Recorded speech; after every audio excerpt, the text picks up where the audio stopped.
Welcome back to the deep dive.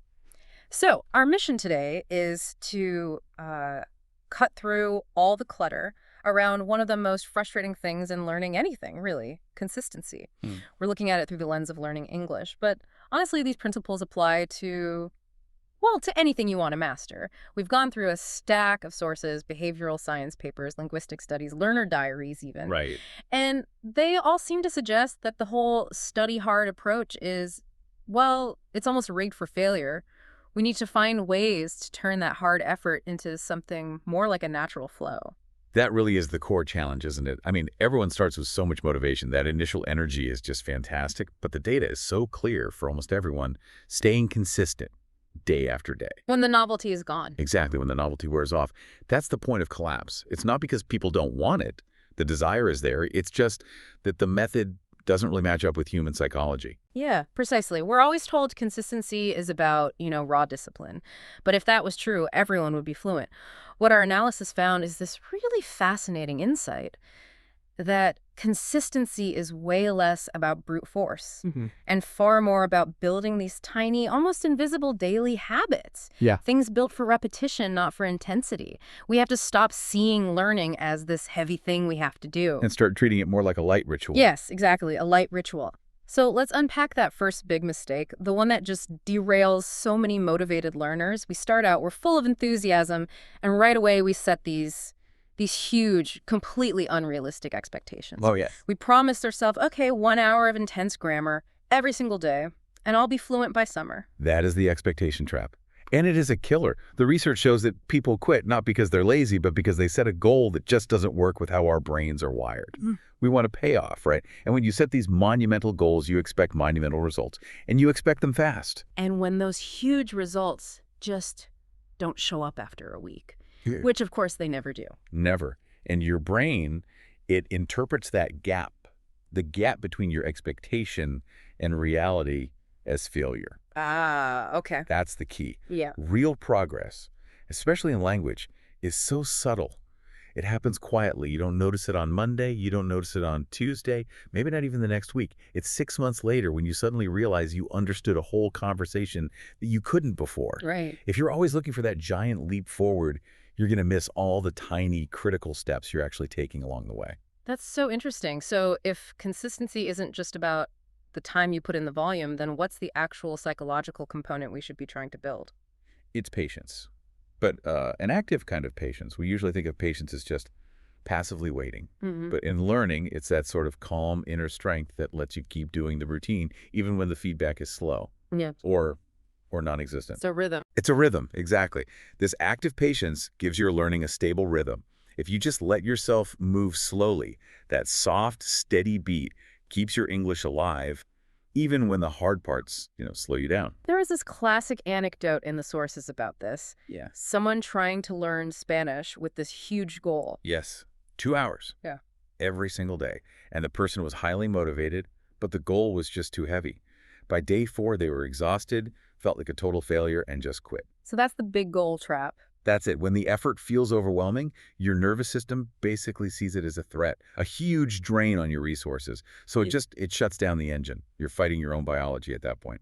So the goal isn't just to study, it's to make the act of starting so easy that there's almost zero resistance. Absolutely. The pivot that actually worked, the one described in the studies, was shifting from that overwhelming 2 hours to a goal that's almost ridiculously small. Which was what? 10 minutes a day. Just 10. See, my first reaction to that as someone ambitious would be, that feels like nothing. How can 10 minutes possibly get you to fluency? Aren't you just setting yourself up to barely scratch the surface? It's a great question, and it gets to the difference between effort and activation.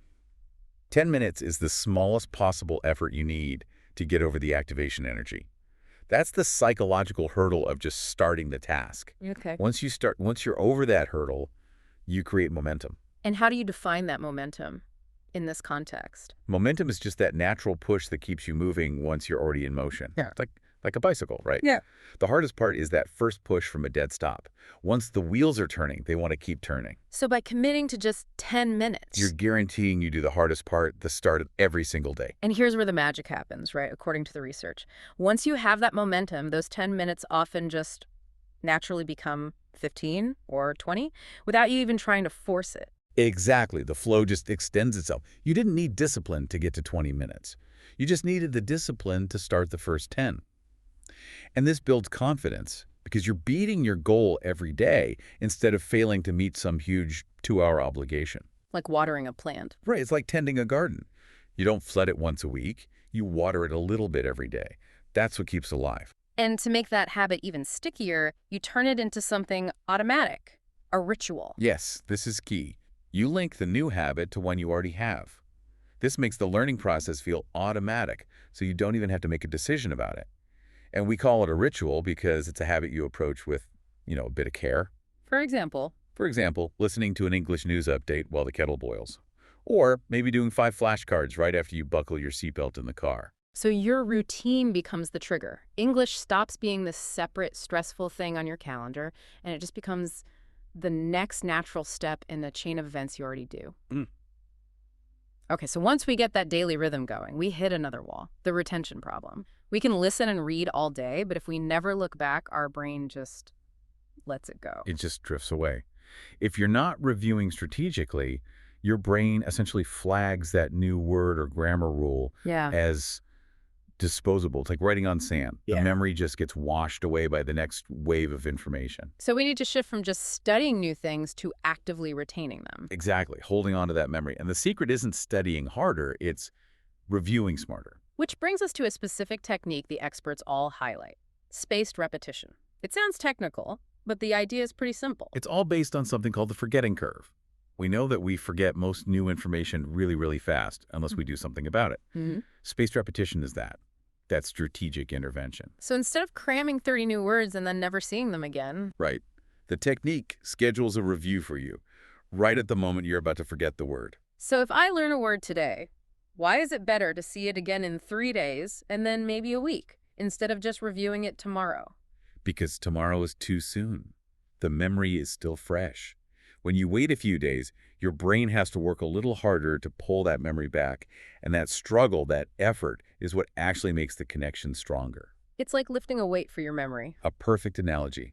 Each time you review, the interval gets longer. It's like brushing another layer of paint on a painting. Each layer makes the image more permanent, more vibrant. And there are tons of great apps that manage this for you now. Okay, but that brings up the other side of the coin. Saturation. When people try to cram, they hit a wall. What does that feel like? Saturated learning is just cognitive overload. Your brain feels full, Yeah. like a sponge that literally cannot soak up another drop.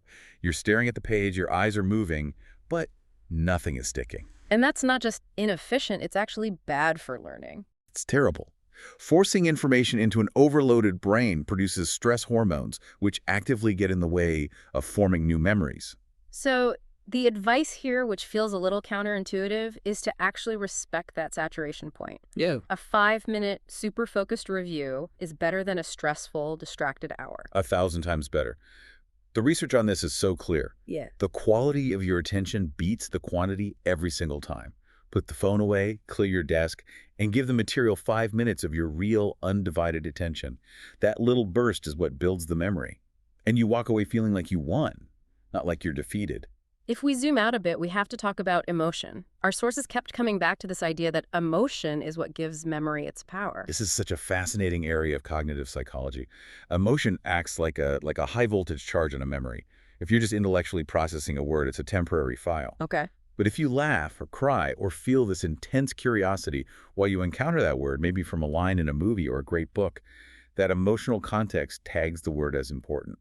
It turns it into a long-term file. Exactly. You stop studying vocabulary and you start having experiences in English. And that feeling, that personal connection, creates genuine enthusiasm. Right. And enthusiasm is this warm inner energy.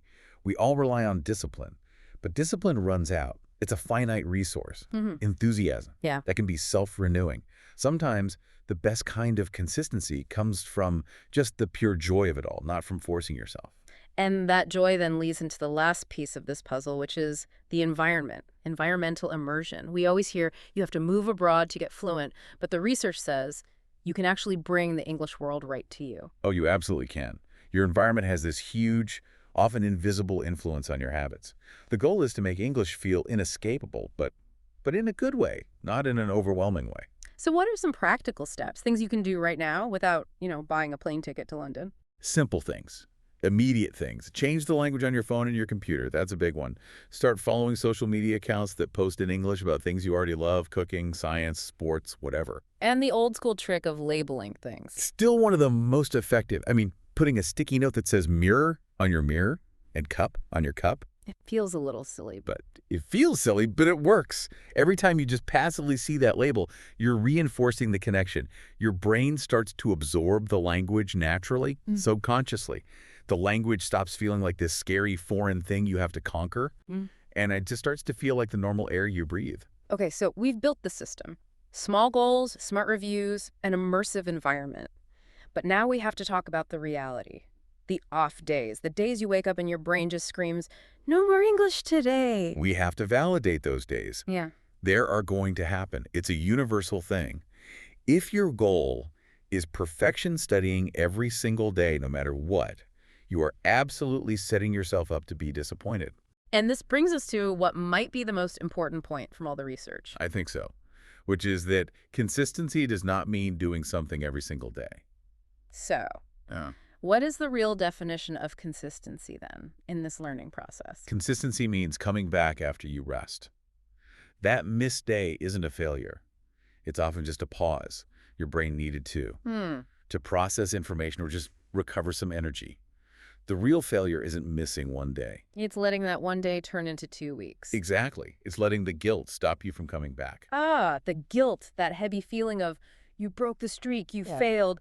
How do you get past that? You have to see that guilt for what it is. It's totally counterproductive. It's an anchor that just slows you down. The learners who succeed long-term, they practice self-forgiveness. They're gentle with themselves. So what does that look like? You miss a day. You just acknowledge it, you forgive yourself instantly, and you set the clock for your 10-minute restart tomorrow. No drama. It sounds like we're reframing the whole thing. It's not a straight line to the finish where one misstep means you've fallen off the path. Not at all. It's a journey. It's a path with twists and turns. You just have to keep walking, even if you took a slow step or stumbled yesterday. The ultimate habit you're trying to build is not the habit of studying, it's the habit of returning. So the most powerful tool for consistency isn't iron discipline. It's resilience and gentleness. Yes. Real sustainable consistency isn't about never stopping. It is all about making the choice to always come back. That awareness, that self-compassion is the only thing that's going to keep your motivation alive for the long haul. This has been such an insightful deep dive. It's really about shifting from this demand for perfection to just establishing a gentle, persistent rhythm. Every small effort really does count as long as you keep that rhythm going. It does. Start with those 10 minutes. And as you think about all this, maybe consider one last thought.